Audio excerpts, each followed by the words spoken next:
Thank you so much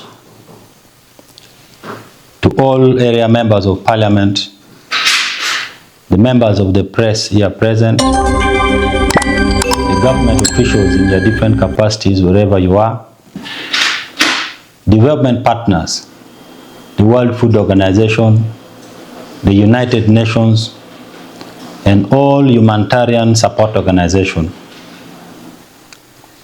religious and cultural leaders, ladies and gentlemen. I stand before you today with a heart weighed down by immense suffering of the people of Agago district. This is one of my most difficult statements I have ever had to make as a chairperson of Agago district local government.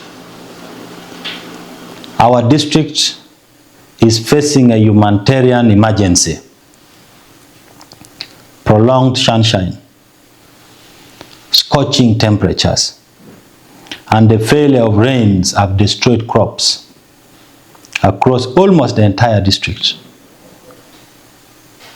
What should have been a season of harvest has become a season of despair. Reports indicate that nearly 85% of gardens have been destroyed, forcing many farmers to slash down completely dried crops because there's nothing left to harvest. Fields that once produced maize, beans, millet, sorghum, simsim, cassava, and vegetables now stand dry and empty. Very painful. 85%. Our landfill has gone dry because of this sunshine. The consequences are heartbreaking. Reports indicate that in the 39 health centers that we have in Agago district local government, 12 people have lost their lives in circumstances linked to hunger, while more than 351 people have been registered at our health facilities suffering from malnutrition, particularly children, pregnant mothers, breastfeeding mothers, older persons, and other vulnerable members of our communities. The school students and children are dropping out of school, and most schools are likely to close early. In this July alone, we have now registered a 15% school drop in school attendance, and enrollment expected to increase by dropping due to the striking hunger situation. You can imagine, 12 people so far dead, records taken from the 39 health facilities we have. And you can see that now as we talk, 351 cases of malnutrition, serious malnutrition reported in these facilities. These are indicators. Remember, the gardens have just dried. And now you can imagine what will happen the next 4 months. In our schools, children are now dropping out because parents cannot afford to keep them at school with hunger. Many are now working on survival. And if this continues, we may end second term with very few enrollment in schools. Across Agago, hunger has become a daily reality. Many families have exhausted all the foods they stored at the previous harvest.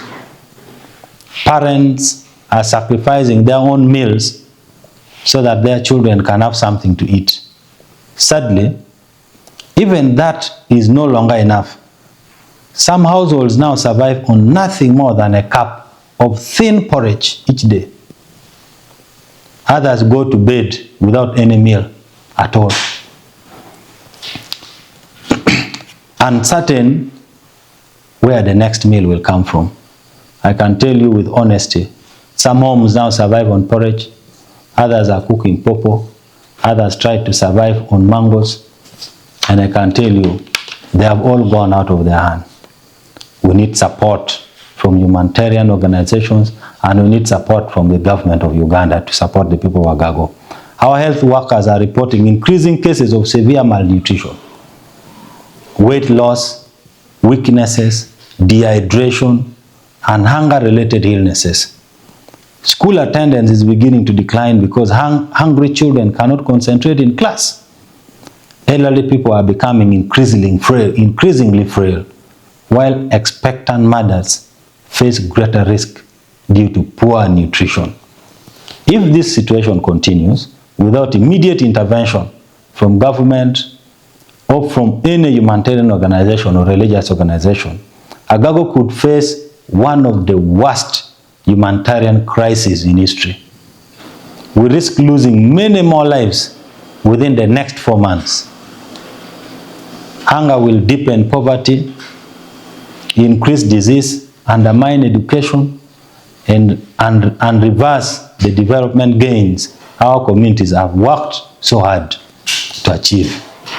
On behalf of the people of Agago, I make an urgent appeal to the government of Uganda, especially the Office of the Prime Minister, the Ministry responsible for disaster preparedness, the Ministry of Agriculture, Animal Industry and Fisheries, and all humanitarian organizations, development partners, faith-based institutions, and well-wishers to come and support the people of Agago district.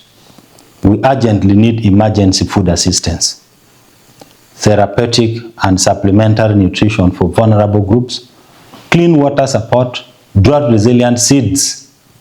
As we are aware, now the gardens have been cleared. It has been cleared with the seeds that our farmers had planted. So they have lost the seeds, they have also lost the crop. Many of them cannot now afford to buy the improved seeds. We require government and the humanitarian organizations to support us with planting seeds that can quickly grow to support the community. Irrigation interventions and recovery support for farmers. Time is not on our side.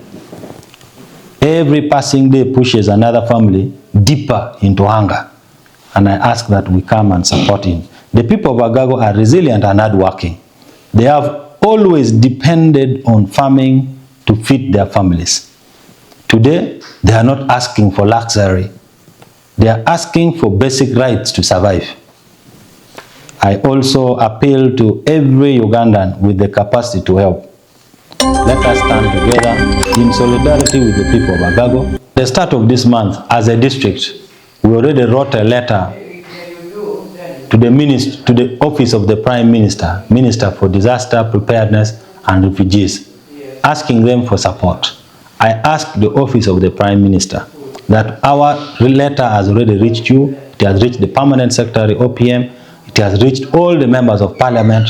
I asked the Office of the Prime Minister to please support the people of Agago.